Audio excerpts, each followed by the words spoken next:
part of that movement. You know what I mean? You're somebody that the stream just starting back over.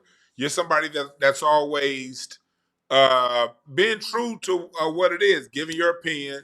You're very fair and down the middle. You're very fair in your assessment, and you, in my opinion, you what music people like me who are music connoisseurs. You're what you're what we're looking for versus some of the other gossipy stuff. So I want to just say that before we get started, and I want to say thank you for doing what you do, for representing the way you represent, and just show you love off top. Man, I appreciate that, man. I appreciate that, man. I'm a big fan of your show. I'm a big fan of your commentary in the music space. Mm-hmm. You know, I learned a lot from you, especially when you put things in the broader context of how we got here. Mm-hmm. You know, the evolution of Black music, the evolution of this art form, and along with your comedy too, man. So it's a real honor for me to be here. I appreciate that. I appreciate that. We are talking today on the state of hip hop, and so I wanted to jump in right off top and go right into it. Where are we right now? We know 52 years. Where are we right now in the continuum with hip hop from your perspective? You know, I think following 2024, I'm actually optimistic in how conversations around what hip hop is have been refreshed in a degree, to a degree. You know what I mean? Like, I think, you know, shout out to Read My Soul. He's a great YouTube channel, a friend of mine. He pointed out how, like that, and the Drake and Kendrick beef was a canon event, right? You know, it brought all kinds of people together that weren't together, changed the algorithm in a lot of ways to where you're seeing new voices and you're seeing new people talk about things. And you also get a lot of, I would say, a renewed focus on, or appreciation on, deep lyricism and symbolism. You know, from every song that came out in that battle to the Super Bowl, you've had people outside of hip hop, outside the conversation, outside the culture, looking for deeper meaning and enjoying it and having a good time with it. Yes. Right. And so I think from an energy standpoint, that's really encouraging to me. Now, if you're looking at it from a label standpoint, I think it's a little bit different because the labels, the major labels particularly, have put an emphasis on sort of that 1% of the music industry, like whoever the top selling rappers are, pop stars, whatever. And so I don't know what that middle class kind of looks like. You know, I was reading an article the other day about Ticketmaster and Live Nation. And what they're doing. Right, right. And the number of artists that are losing money on tours, you know? So if you're looking at sort of the energy and ethos of hip hop, I think it's in a really refreshing place, to be honest. But if we're looking at how that actually connects to artists who aren't at the sort of 1%, 10% of the population, generally speaking, I think this is a time of where you got to remix the formula.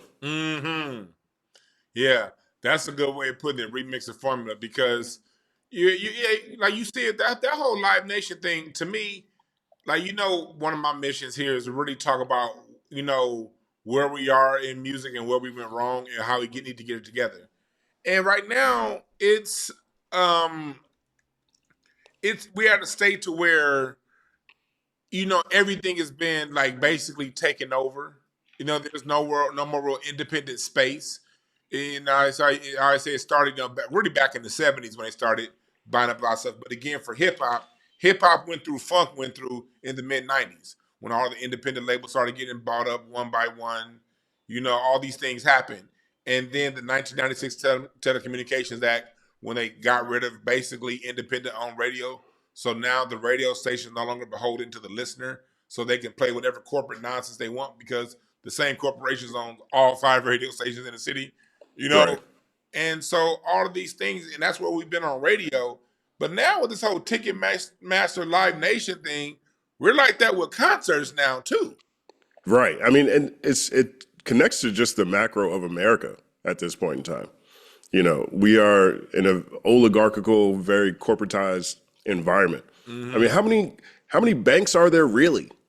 Like, if you really try to just go to an ATM machine and not pay a fee, how many options do you really got? You know, how many car companies are really out there, right? And so there's not a lot of competition, or maybe the veneer of competition everywhere. But we really don't have that many options. And even from a streaming standpoint, Yeah. you know, Spotify is the largest streaming platform, but that's heavily invested in by the major labels. So distribution is more marginalized and monoline than it seems, right? I mean, we had what? We had Camelot Music, we had FYE, we had Best Buy, we had Tower Sam Records, Goody, Sam Goody, Power Warehouse. right, right. We had all these distribution options that we were used to for a very long time, most of our lives, most likely, and now, really, Apple Music, Spotify, Amazon, Tidal, I guess. You know, they have such low market share. It's not even that many places to even go interact with the music. It really isn't. And then you see what like places like Spotify is doing. Remember when you said the iPod, you can beef up the file to get the higher quality audio. The Spotify audio is at a lower quality. Right. There was a lawsuit. It's a video that's out there. It's about 7 years old now, where a sound engineer breaks down the lawsuit between Quincy Jones's estate and Michael Jackson's estate, because Michael Jackson's estate, not Michael Jackson, but the people running it, they redid the Bad 25th anniversary, and they just completely wiped out the sound dynamics that Bruce Sweeten put in. The three-dimensional sound that had the sound bouncing all over the place. Now it's just flat. Everything is flat. And they had to actually sue the estate, and they won. But I brought that up because Spotify still has that lower quality version, and I still have the main one for my CDs, Right. and that's in my Apple Music file. So when I listen to Michael Jackson's Bad CD in Apple Music from the original file that I had versus the Spotify stream, it's a completely different sonic experience. Right. And so you just see, even down to the sonics, the qualities when it's gotten so corporatized in these limited streaming places, you can't even get the right quality anymore.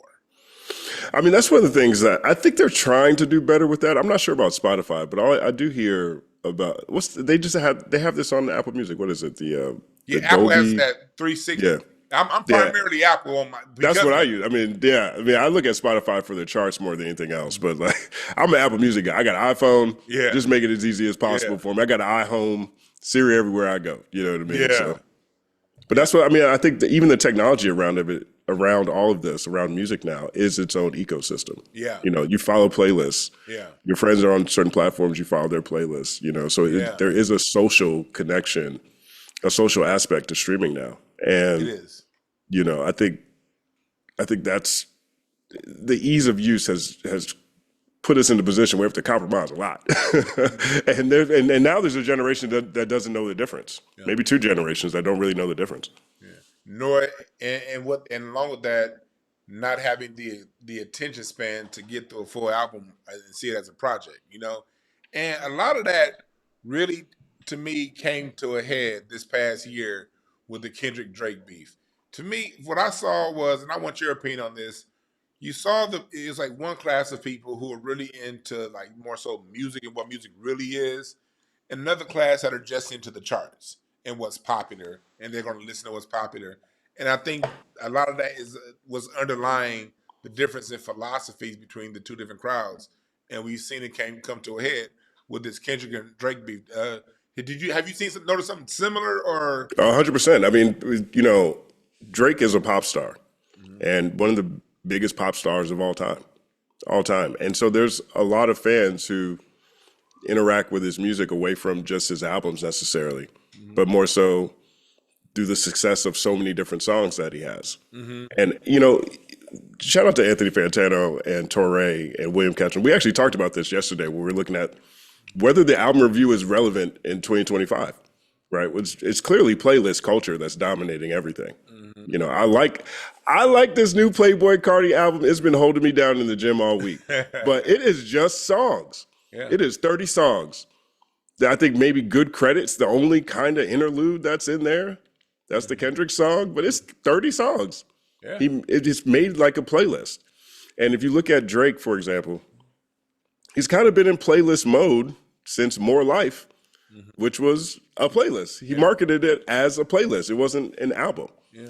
And so with him particularly, when you look at this battle, that audience is used to success. They're used to songs and success in a way that is separate from the album structure, or all the things that you can express through an album that separates it from a playlist, right? You can have a concept. You can have interludes or different sonic choices that tie a theme together. You can address a broader topic with intention through the music, through the songs, right? And a playlist culture is more so worried about the virality of the songs themselves. You know, we saw, I worked at Empire for a couple of years, and that was around the time when songs got much shorter. You started having 2-minute songs that people just have to play over and over again because there's no third verse. Yeah. You kind of, sometimes it's just a verse, a hook, a bridge, a bridge, a hook again, right? I mean, it's so the music is being catered to people who interact with playlists more so than just an album. And when you saw Kendrick versus Drake, the conversation around who was winning was as if both bases were on two different planets. One of them is exactly. You know, it's like one of them is over here, you know, talking about, yo, did you hear what he said? You hear that layer, that triple entendre? Do you see the concept he's building around this, the world he's building? And the other one's like, yeah, but this other one has the other one has more streams or whatever. The other one is more direct or whatever it is, right? They weren't having the same conversation. And I think if you look at those two artists particularly, their reputations are representative of what we saw during that battle, right? A lot of people like Drake because he captures how they feel inside emotionally, exclusively. Because Drake he doesn't talk about broader issues. He doesn't talk about the world around us. He taps into emotions that we feel inside, and he represents for success.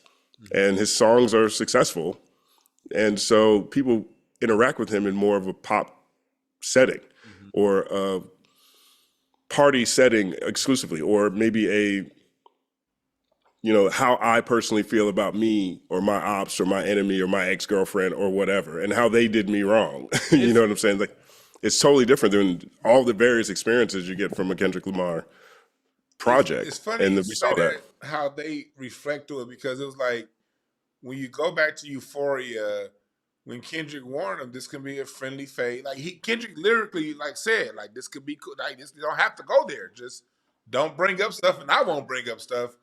But it was like, I noticed when you look, now we're now with lawsuit gate. Now it's like when you tell them like look, he literally said don't go there. Right. And Drake, do you understand that when you take a shot, when you talk about somebody's family, that you can't control what the pushback is going to be. But I guess what you just said makes sense as to why, because you made it make sense to me, because they're listening emotionally and not necessarily logically. When the guy literally says, when you say, hey, but he talked about Whitney and the kid and Kendrick's children. Like, is that enough? Like, at what point what was he not supposed to come back? And it's almost like it doesn't compute because you hurt my feelings. Exactly. And also too, and this is something I do think that I'm not necessarily offended by Drake fans for minimizing or maybe not realizing. But Kendrick redefined what a rap beef looks like. Like, we haven't seen essentially a 4-song EP with 4 different diverse styles, sounds, and sonics, all dedicated to hating somebody. I have it in my playlist called the I Hate Drake EP. Right? That's what it is. But everything is so different. There's punchline versions, there's a prayer, there's a horror film, and there's a party anthem. Yeah, Meet the Grams was sadistic. That was diabolical. Meet the Grams. That was Norman Bates, level. Right. Ted Bundy. Yeah. So if you look at, because the revisionist history on this battle continues to happen. But in that moment, a lot of people were split on Euphoria. Now, to me, I was like, "Oh, it's over. Euphoria just came out. Yeah. This is crazy. Like, look what he's doing, and look what he did." But that song didn't resonate to people who are used to I guess maybe slapsticky kind of joke telling diss tracks, right? I mean, if you listen to Push Ups, that's a very conventional, traditional diss track. You're broke, you're short, all these people are making more money than you. I'll be with some bodyguards like Whitney. You get to, what's the other one? Tailor-Made Freestyle, which I love. That's my favorite one he put out. Right. To me, that's my favorite one because I'm not used to Drake rapping from a third person perspective. Yeah. I'm not used to him not rapping about himself. Like that's the only song I could think of where he had 3 different perspectives on there. And I thought that was really dope. Yeah. But even that was actually an innovative move, right? Because we hadn't seen AI in a rap battle ever. Yeah. But when Euphoria came out, for me, it was a rap. Yes, but the conversation was like people were talking about 2 totally different things. Yeah. Because the audiences were on 2 different planets. Yeah. And that's the thing about it, where it's like when I see Kendrick and Drake, that's like comparing a running back to a quarterback. It's like comparing a point guard to a center. They play completely different positions. Right. And I understand that, but what's been happening, in my opinion, really since the 2000s was, especially in hip hop, was this like this whole thing with being hot, with sales, and I'm the biggest and the baddest, and I sell more records. But those of us who go back to the original days of hip hop, and I'm sure you remember when someone got to be too big, it became a problem. Looked at them funny, like, okay, MC Hammer. Yes. MC Hammer. To a degree, you could say that about Curtis Blow. To a degree. Blow. But it was the rap when Hammer but when he was and had a cartoon and Pepsi commercials, it was like, chicken. Right. Dancing for chicken. Parachute pants, flying around. Yeah, in Living Color destroyed him. Yeah. It did. It really delegitimized Hammer in Living Color. 100%. That's how, and that was, outside of maybe Saturday Night Live, I think it was probably competing with Saturday Night Live at that point in time for, the most important, culturally important sketch comedy show. But that shit, when Tommy Davidson got his head stuck in his pants, it was over for Hammer. In Living Color took out Hammer, took out Tracy Chapman. They were cold. I write a fast song. Yes, dog. And she talked about that on one of her biographies. She was like, that really messed her up. I was like, damn. Right. We laughed, but I never really, you was kids back then. We didn't know. But we knew that hip hop was counterculture. And so we knew that intrinsically, and we knew that through all of our older cousins and brothers and sisters and parents who put us onto it and what it was about. We knew it was connected to, it was a branch off from the civil rights movement, from the Black Panthers, from Nation of Islam. We knew that the environments in which our most respected leaders and outlook came from as a community. This was an extension off of that. And there was nothing over there that was like, let's get paid, bitch. You know what I mean? Like that wasn't even a thing. It was like we knew that the minute them folks got behind it, it was a wrap. Right. We just saw whenever we see somebody get there, be like, oh, he got some backing. So that means that's when the watering down comes. What did Ice Cube say in their certificate? Pretty soon it won't be no Ice Cube, just Vanilla Ice. And he's, and that's a prophecy, 25 years later. That's where we are. 30 years now for death certificate. So, so we see that. And now with the Kendrick battle, with him first winning that battle, and then when you get to G and X. G and X, and I want your opinion on this, but my opinion on G and X is it was authentically a regional album. It was regional West, and I called it years before G and X came out. When someone asked me years ago where is music going to go, I remember telling them it has to go regional again because that's the only true crossover. When you really, really true to yourself, then from there it'll go out, and then people will get that authenticity. And Kendrick did that with no announcement. He reached just a region. This would have been a West Coast mixtape in 2007. Right. That's what that was my opinion. GNX would have been a West Coast mixtape in 07, 06. What are your thoughts on that and as far as being authentic to your region? I think that's the only thing left, right? I mean, we talked about the state of hip hop in the beginning and how everything's looking like the rest of America, where there's just consolidation in space and only 10% of the people get to participate in the broader economy. And I think one of the things that made me feel refreshed after this battle was GNX, the regional influence of it, and the range in which it represented for West Coast sounds, California sounds. Yeah. You know what I mean? Like, there's stuff that, like GNX, the title track, that was not a reflexive listen for me, right? Like, I've been out here for 10, 12 years now, right? I consider myself someone who is very knowledgeable about West Coast hip hop, but I'm not an expert. I grew up in the South. My family's from New York, right? So over there, so when I was a kid, if it wasn't on TV, I generally wasn't hearing those early years of West Coast rap. Like, I heard Too Short on TV. My cousin didn't pass me Too Short tapes. You know what I'm saying? Yeah. Well, we listen to the tapes.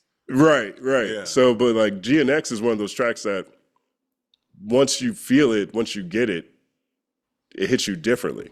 But it's not built for everyone to feel it. It's built for people on the coast, on the West Coast, to rock to. Yeah. Right. And then he has that on there with quintessential soul samples, with the Heart Part 6 or Gloria. Right. Then you have a Hey Now, which is, more modern, more youthful in its sound and what it reaches to. And the whole thing is thematically within an appreciation, a love letter to California rap. Right. And I love that he did that. I think Tyler's album does a really good job of that in a lot of ways. I think his has branched out to a few more places, but Tyler's project had a lot of moments like that to me. But I was watching a conversation that Reggie and Jake and Ambrosia Forhez were having with Redman. And Redman was doing a lot of that on Muddy Waters too. He's got a lot of Jersey bounce, a lot of Jersey, Newark influences on that project. One of the other most successful albums this year is Bad Bunny. Bad Bunny made a love letter to Puerto Rico. Photos Mas de Amor. Or I don't know Spanish. Yeah, something. I could read it, but I'm don't know what it means. Right. Taco and burrito. I can't pronounce it. Right. But that project, it's going to be the Bad Bunny project and the Kendrick project, to me, that are going to be the awards darlings next year. If you're looking at Album of the Year for the Grammys, where music is in a lot of ways, what those two projects do are very similar. They lean heavily into their influences, lean heavily into their regions, and are speaking directly to the people that help create them, that are from their culture. And I think that's what makes it more powerful. Because now, if that continues, we have people speaking for people who speaking for the unheard. Well, that's where hip hop came from in the first place. Yep. You're giving voice to the voiceless. Well, there's a lot of people who don't hear their sounds on a global scale. Yeah. And that's really the roots of what, I think just music is in general. It's a voice to what you see in your immediate environment, culturally, the cultural norms. Like the OJ's had family reunion. That could only come from us because you find in America, I thought that everybody had family reunions. I didn't know white people didn't have family reunions. Like that. I don't know if I've really thought about that until you just said it right now. Yeah. Which is crazy. Yeah, Led Zeppelin couldn't have made family reunion. The greatest white people don't have family reunions. That's so crazy. They don't really have. I know exactly what you mean, though. I know what you mean. Yeah, the tradition of family reunions comes from when slavery was over with. us trying to, reunite. Hey, there would be. When I'm writing my book right now, and I just finished a chapter on the early 1800s and through the mid 1800s, and they would say, especially when you get to the late 1800s, 1880, 1890, people from Pine Bluff, Arkansas. We're gonna have a party at this park in Chicago. Right. Chicago, St. Louis, the upper Midwest, they were known for having parties for people from different cities, and in the early 1900s from the South. And then that was on one. It was so you on one hand, you had like reunions from locations, and then on the other hand, you have family reunions. Oh, Right. such and such, he now lives there. Let's have a date in 2 years or a year from now where we all gather. Again, I thought that was everybody. Right. But no, it is a tradition that we started, so it makes sense that the OJs are the ones that write a song called Family Reunion versus Sonny and Cher. You Right. know? And so music is a cultural and sonic interpretation of your environment overall. And Go ahead. Oh, sorry. Yeah, I mean, that family reunion T-shirt, iconic. Like we had ours in Rocky Mount, North Carolina, every summer, second week of July. It's crazy. I've been there. I played the drums there once. Say what? Okay. Right before 9/11, one of the preachers from my church, he's from Rocky Mount. So Okay. he was throwing a big old grand reunion in Rocky Mount. This was Sunset August. Park. Huh? Probably at Sunset Park. Yeah, I think that was, and it was at the park, and then it was this big old church. Like not church, it wasn't a church. It was a building. Well, it was like, I don't think it was a church. It was more of a community building, but it was a nice theater. And he threw this grand old thing, and he thought everybody's going to show up. And he flew the band out from LA, and there's probably like 8 people up in that audience. Yeah. We might be related, we might be kin somehow. We used to, but yeah, we grew up I grew up, we go to Rocky Mount every summer, second week of July. And we'd have buses come from Philly, from DC, from New York, from, wherever, wherever we were. Like, it would be hundreds of us. You know what I'm saying? And I hear what you're saying. Like, it's something that's unique to our culture. I never really thought about it like that at all.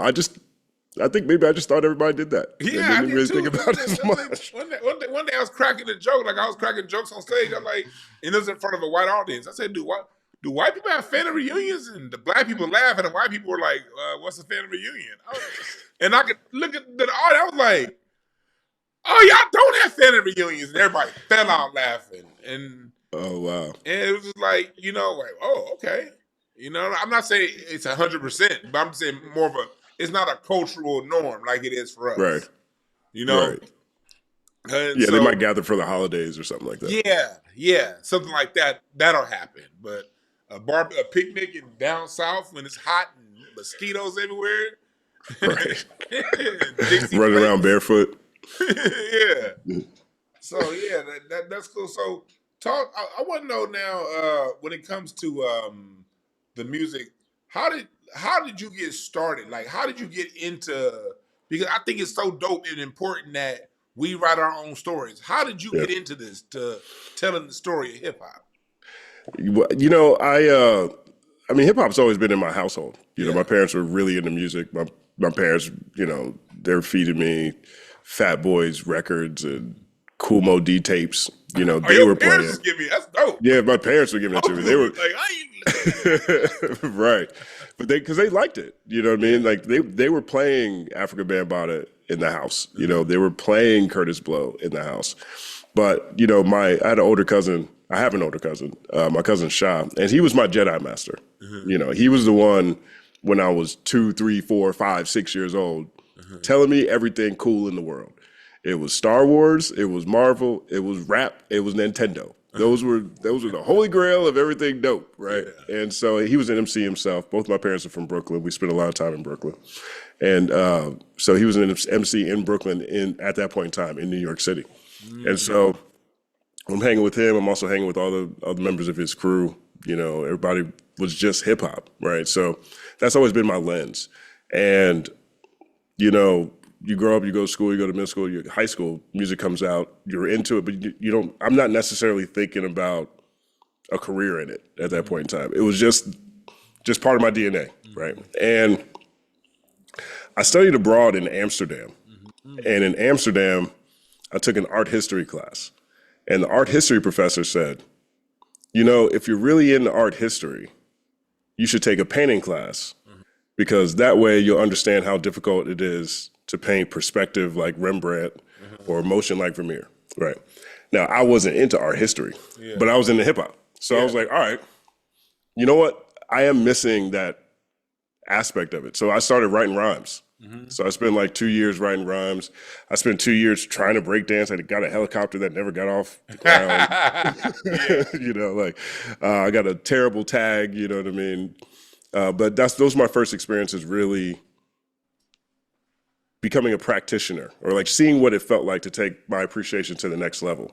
That way, you know, I'd have a different feeling around it, right? And I think part of it too was at that point in time, I was more curious about the world and curious about how things were created in a lot of different ways. And so over the 2 years I was writing rhymes when I was in New York, because I moved to New York after college. And I lived a few blocks away from my cousin Shah, my Jedi master. And I was like, Shah, I want to write rhymes. Let's figure this out, right? So he was showing me how to write rhymes and giving me a way to look at this art form from a creative standpoint, from a practitioner standpoint. And so I'm writing rhymes every day on the subway to work. I'm writing rhymes at home. We're recording tracks. You know, we're going around and jumping in ciphers, you know, rhyming with his homies and stuff like that. And I'm having the most fun ever. It's the funnest thing ever. Now, I didn't have a goal to be an artist. Yeah. But, you know, but it was me getting even closer to something I love that's always been so close to my heart. And then Lupe Fiasco comes out. I hear a Lupe Fiasco mixtape, and I'm just like, I think it was First and 15th. And I'm like, yo, this homie is so far away from what I've even thought about trying to figure out. Right. You know what I'm saying? Like, you know, when you hear something and you're just like, wait a minute, let's wipe the whole board off, Yeah, let's start over. Let's redo this equation. Let's figure it out. And I was just so impressed by his simple complexity, right? He would say stuff like, you can't see me like B.I.G. on CMT. Well, that's so deep. Because you ain't gonna see Biggie Smalls on country music television. Not at all. Right. You're not gonna see Beyonce on there. She made a country song. Right. But that's at that point in time, I was like, yo, that's such a weighty bar, but it's so succinct. Yeah. Right. He would say stuff like, you could be hard as sign language with no fingers. I don't even know how that looks. Like, I guess maybe you're just drawing. It was sparking all kinds of new things. And I was like, I have to tell everybody I know about this. Yeah. And so, to your point about 1996 Telecommunications Act, we really started seeing the effects of that in the early 2000s. Because now, for the first time after college, me and my friends, we all moved to different parts of the country. But for the first time, when we listened to the radio or we turned on Sucker Free Sunday or whatever, everybody was getting the same songs. Yeah. And so discovery at that point in time was taking place on the blogs, which were still at kind of in the beginning stages of being as important as they would end up being. Yeah. And so I made an email. I started sending emails to my friends at work called Lupe Fiasco's Daily Quotable. I'm like, because I'm not sure you're going to hear Lupe on the radio wherever. They weren't playing it where I was. So I'm pretty sure you weren't going to hear it yet. And so I started emailing my friends like every day a dope Lupe bar. And one of my friends, you know, a friend of mine, she said, you know, you need to start a blog. And I was like, blogs are played out. So she said, no, let me show you how to do it. So she took one of my emails, put it on a blog spot. It was like, here, now everybody can see your emails and you can save them. I was like, this is great. This is amazing, right? And so it started off as a hobby at that point in time.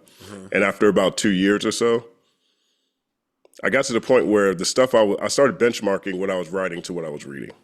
And it wasn't always better than, but it wasn't always worse than. Yeah. And that made me feel like I was competitive. And so from there, I just started strategizing on how to leave investment banking to figure out how to write about a product people don't buy. Yeah. And it worked out. Yeah, because like I said, I didn't even know, like, when I would see it, I appreciated it because I'm more of a holistic when it comes to music. I see hip hop as a branch further down the lineage, of the larger tree of Black American music. And but what I saw in the hip hop blogs and also R&B blogs with Vibe, that's R&B, so I can't act like R&B is advocated is away from this. But between basically Source and Vibe, those two made me get disenchanted with publications and music because like Vibe started off cool because we were talking about music. And Right. then mid-90s hit. And the Source to me the whole time it was always five mics versus, and I wish I wasn't, you can rank, but it became a battle. Right. It became a fight versus like, if I say, okay, somebody's mic is a 3 versus a 5, I'm not gonna attack them. I'm gonna say the music production, this area was subpar. I feel like the engineering, they could have been more lyrical. It went from that to just BS. And with you, it was more so you now makes sense. You talking about the Lupe part.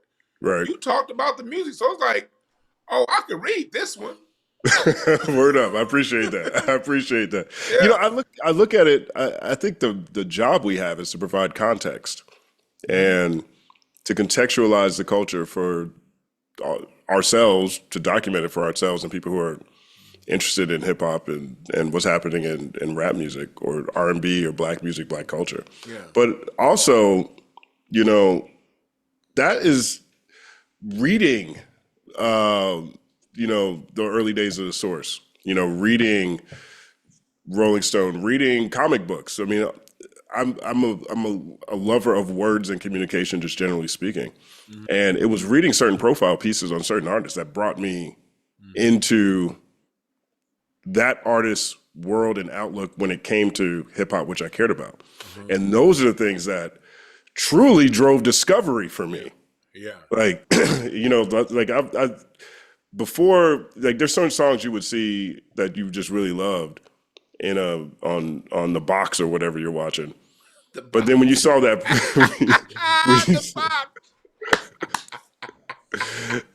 but then when you see a profile piece or a story written about them, yeah, that was really the only way to connect with the artist. It was. There wasn't like I could watch their social media feed every day to see what they're eating or anything like that, And so those are my favorite aspects of what I do and what I've done is the opportunity to bring new listeners or fans into a different cipher when it comes to how they view something or someone, an artist or a song that they really care about. And I gotta say this about your interviewing skills because like me. I said, I'm more, you were somebody I go to when it comes to what's going on in hip hop. Like, okay, yeah, because I'm never going to sit here and act like I'm the most on the ground when it comes to hip hop. I'm more on the ground with jazz and Terrence Martin, and that's what more I'm.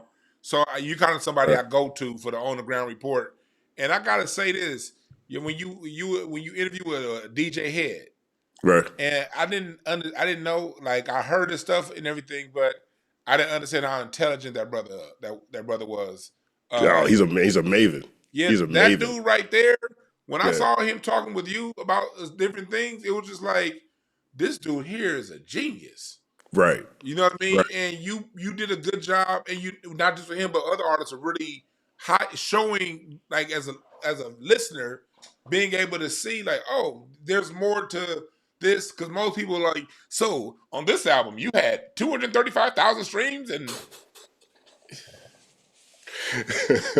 right, all the stuff that you can click on and see on your own. Yeah, right. And the platforms will tell you how many streams someone got. Yeah, you would Jason Martin. You know what I mean? That's another intelligent brother right there. Jason Martin's so important. He is. That man he is crucial. He is so crucial. I didn't know how important he was to your interview. Like I got the album with him and Quick Rosecrans. I've been messing with back when he was Problem. I've always liked this stuff, but no one ever, because he doesn't sell 10 trillion streams, no one's is interested in. So talk to me about like the artists that you interview and people like, you can expound on him and the people who are out right now that you communicate with.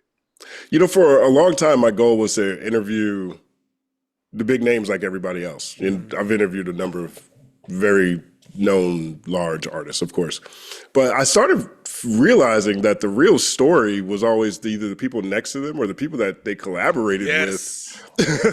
They got a whole different angle. A whole different angle on it, right? And, you know, the independent music space has led to more collaboration than I think the audience is generally aware of. Like most people don't know that Jason Martin is a songwriter, he's an MC, he's a producer, he's an engineer, and he has spanned collaboration with artists over a 25-year period, something like that. Right? You know, so he'll, you know, in that conversation, for example, he talked about writing for Snoop Dogg, right? Or what that process was like. He talked about how he had to he humbles himself when he's going into a writing session with an artist or a writing camp. So that, because he knows the mindset of the rapper, if you show up with too many chains on, if you have too much jewelry on, you know. I invited him to Culture United, this last one we did. He wasn't available because he was engineering Wiz Khalifa's Cushion Orange Juice 2. That's crazy. You know what I'm saying? Like and then, you know, and we were talking about like GNX might sound like a West Coast mixtape during the blog era. He is a pioneer during the blog era as well. Yeah. Right. And so to me, that is the definition of not just a rapper and artist, but a musician, you know, a cultural touch point that tied more binds or binded more ties. I don't even know how to say it in the way than people are aware of. And that is that perspective to me that has always helped me get context that allows me to continue to do what I do, but really reminds me of, you know, myself when I'm reading an interview that, you know, Kevin Powell might have done with Tupac back in whatever days. You know what I'm saying? Like that to me, if you look at what Jason Martin is doing now with even Lefty Gunplay, you know, like he just has a way of elevating whoever he's working with. And you have enough people like that, that's where a sound comes from. That's where a movement comes from when everybody is working at their highest level. You know what I mean? And so it's stories like that that are always really important to me. People who are finding ways to, I look at what we do almost as something that really shouldn't exist in a lot of ways, right? One, we're creating magic, right? If you're a musician, you're an artist, you're a jazz player, you're creating something that moves people, inspires people, helps people escape from, you know, the drudgery of life, or helps push them to a better situation. You know, I literally write about a product people don't buy. We used to steal it, now we rent it. Yeah, right. So the value that I feel personally intrinsically, but the value I offer is an opportunity for people to escape in a lot of ways. I do my best to try to have a level of inspiration in how I contextualize things, but get them closer to something that they love and they care about, right? Like that in itself is, we're leaning into the more esoteric aspects of life in general, right? We're not, it's a different kind of utility, but it's something that's more spiritually connected to who we are inside. Right. And it takes a whole collective, a whole cluster of people from various backgrounds to be able to, you know, turn it into an actual industry. And it fascinates me every day. It is. And I've always said that, you know, where music, we know a lot of times with the talk, people get so focused on one person. Oh, look, they did this, and J. Cole produced and rapped and did everything on one album. And not and I'm not talking about J. Cole and just specifically, but just how oftentimes people will focus on one person when it comes to a song. Not understanding that the best music sometimes may have 20 hands involved for one 3.5-minute song. You know, for pretty much all the best music. Yeah, exactly. I mean, and then especially if you take away just the power of fan bases, because a lot of times you have artists who have just who've been incredible about developing a very dedicated fan base that elevates everything they're doing, but isn't necessarily the highest quality version of what it is that they're doing. And this isn't no shots, no shade. This is just what it is. Right. If you go back to the Chronic, the number of hands that were in the Chronic to make the Chronic. Yeah. You know, the number. One thing I still appreciate is how Kanye talks about music. I don't appreciate how Kanye talks about everything, but I appreciate right. I He's a appreciate how he talks 50-50 about guy. right. He's turned into a 50-50 guy. He used to be like a 90-10. Yeah, right. But, you know, the way he talks about music is he's always trying to work with, he likes to try to workshop a thought to land on the best thought. Mm-hmm. And it takes a team to do that a lot of times. You know, like you look at Wu-Tang, how many people in that group, you know? And I think that one thing that is encouraging to me about where we are in hip hop is I think that there's going to be more emphasis on collaboration, right? And what I mean by that is, this might sound crazy, but we're moving into a whole new era, right? Yes, we are. We're not in that I did it all alone. We're not going to be able to make it through these next hurdles and challenges as a society and as a community by just trying to be the one guy. You're right. That's not going to work. And, you know, I think that does lead to an opportunity to have more unexpected collaborations, you know. And GNX is a great example of that because most people look at that track list and the features on there and they're like, I've never heard of these people. Yeah. And there's so much talent on there and they work together and they made a project that's elevated probably past where most of those features expected, even though it is a Kendrick Lamar album. Yeah, you don't necessarily need everyone doesn't necessarily need to do their own version of Watch the Throne, you know? Right. You know, it doesn't have to always be the Titans or people collaborating just because, oh, you got that many streams, I got this many streams, let's do a song together. Right. It's really more of a natural chemistry type fit. And really, the artists, that's why like a lot of people who had issues with Kendrick, you know, putting Lefty Gunplay on the album, and I tell people, I said, look, you guys don't understand what it's like as an artist. As an artist, you have something in your ear, in your spirit that has to come out. And there's something instinctful. There's something just a spiritual that says this person is the right person for this job. And when music is done in its most pure form, you know, it could be anybody of any race at any time. You know, Stax Records had, you know, a white guy playing the guitar and the bass. You know what I mean? You know, Motown, you know, Aretha Franklin, when you look at some of her stuff that she recorded early on, you know, had white folks in the studio, you know? Right. You have different groups. Sometimes Tina Marie was the right person to carry out a song versus someone else, you know? And it's people know me in my circle. I'm in the quote unquote pro-black circle or whatever, but that can never get in the way of the art. Right. And the art the art needs whatever the spirit of the artist is telling you it needs. And that's something I think in this headspace that music has been in. It's all me. What about this? And this person's the top 5 this and the top 3 that.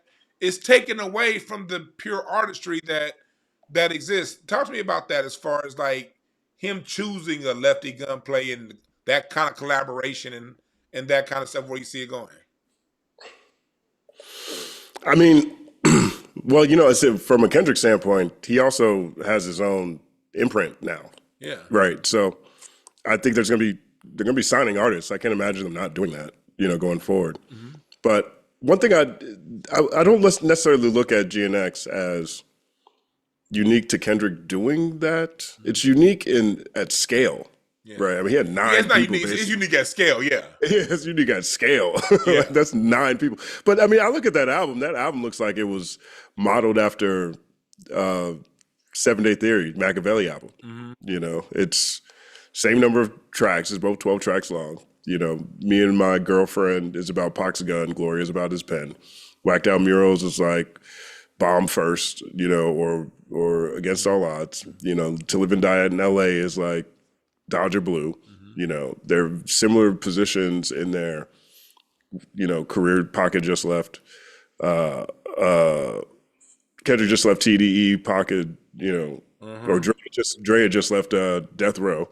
Uh-huh. And Machiavelli had the Outlaws. Uh-huh. And GNX has 9 cats from different sets that are kind of outlaws. Yeah. You know what I mean? It's funny you say that because I always saw To Pimp a Butterfly in the mold of Nas's Untitled album. If you Wow, go that's down yeah. to Pimp a Butterfly and Nas is the one he wanted to call nigga. Mhm. Thematically, song for song, they're almost like right there. That's crazy. I gotta give that another listen. Listen to those two back to back again, Yeah, I'm gonna and give it a you'll rock. see there's a lot of correlation between Nas and Kendrick on those projects. You Yeah, know, and I think it's a good thing because I've always believed like I've never been the biggest sampling fan. I don't like taking, but I do believe in taking inspiration and remixing it into your own stew. right. That's what artistry is. Not Still necessarily like an taking what artist. you're doing and redoing it, but oh, I Right, like that. Now let me do my version of it without, I right. like that.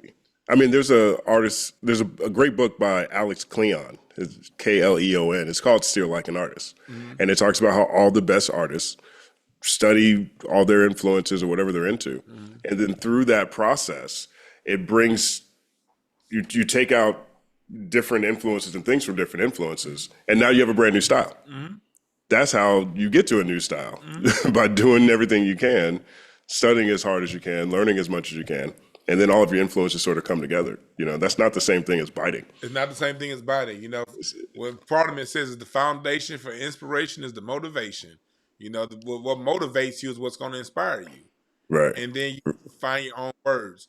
Last But question for the but go ahead. on the Kendrick collaboration front, I think what he did was very important. Mm-hmm. It's very important because one, it answers a lot of criticisms that came out during this battle. Just like everything he seems to have done since Not Like Us dropped has been just whatever people said Kendrick didn't have or didn't do or wasn't doing. He was just like next, next, next, next, next. Right? They were talking about he didn't put people on. Well, you got 9 new millionaires now, so I Right, don't know what that right. means.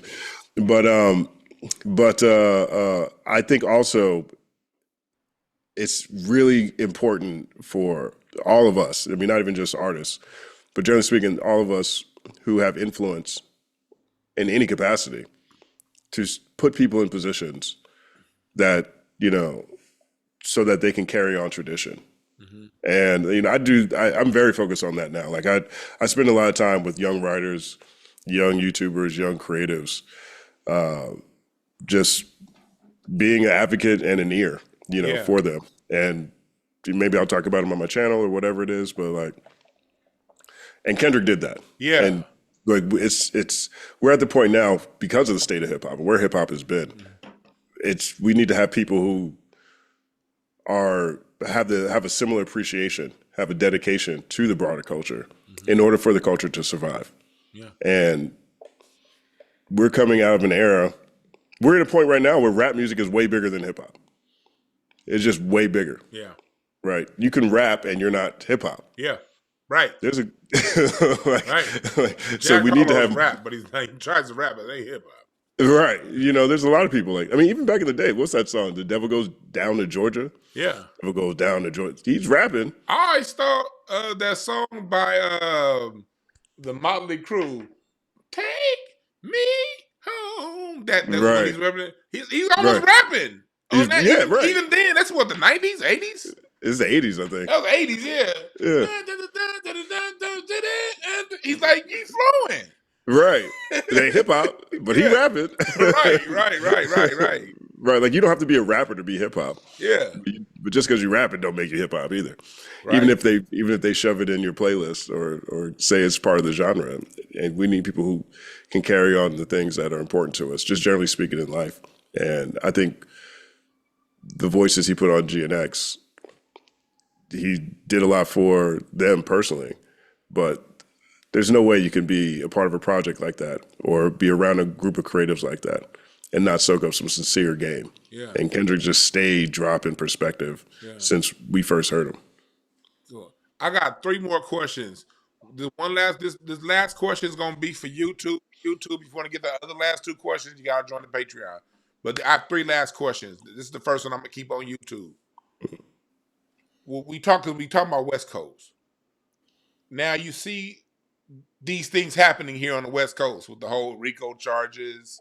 With you see all these West Coast, LA, and I love my city, but I never want to act like my city perfect.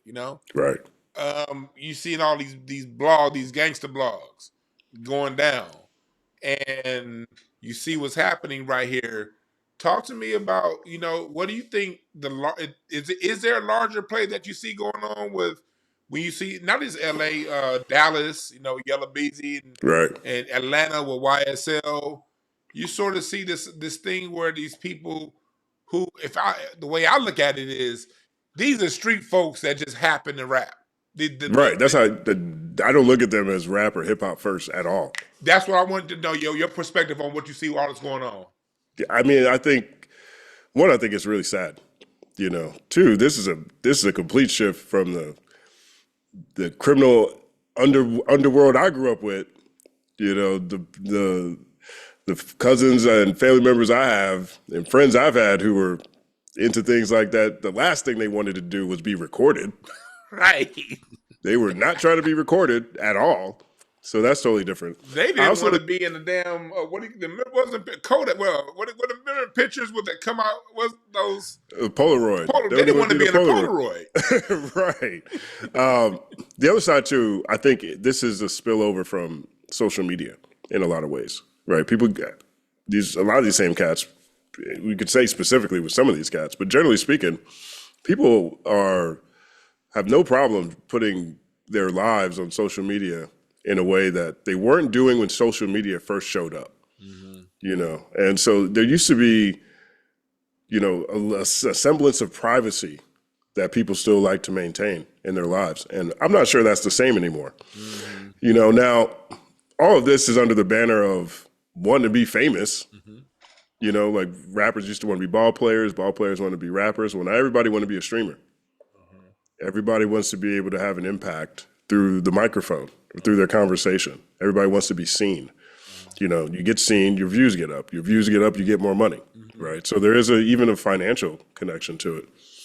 I look at this from a media responsibility standpoint too, right? And which is something I always question, right? I come from a journalistic lens that tries to mitigate the most harm. But what that doesn't necessarily include on face value is not everybody got the same idea of what harm is. That's a good point. So if someone just shows up and they want to talk about, you ask them a question and they want to snitch on themselves, whose responsibility is it to not publish it? Yeah. In the particular case you're talking about, I think academics they all did a podcast, No Jumper, Whack 100. I watched it because you told me to. It was a good one. Yeah, I'm glad. Yeah, it was good. I wasn't going to watch it, but when you said it, it was like, oh, okay. It was good. And academics makes a great point in there that speaks to the media responsibility aspect of it, which all of us have to figure out on our own, right? But academics, questions calling people your friends and then putting them in a position to incriminate themselves that way, knowing that it can't end in a positive way. I don't have any, Brick Baby was one of the first people, I don't want to say first people, he might be the first gang member I met when I moved to LA, like active gang member, at least at that point. I don't know how active he was, but he's one of the first people I met when I moved to LA that was part of a set or whatever, you know what I mean?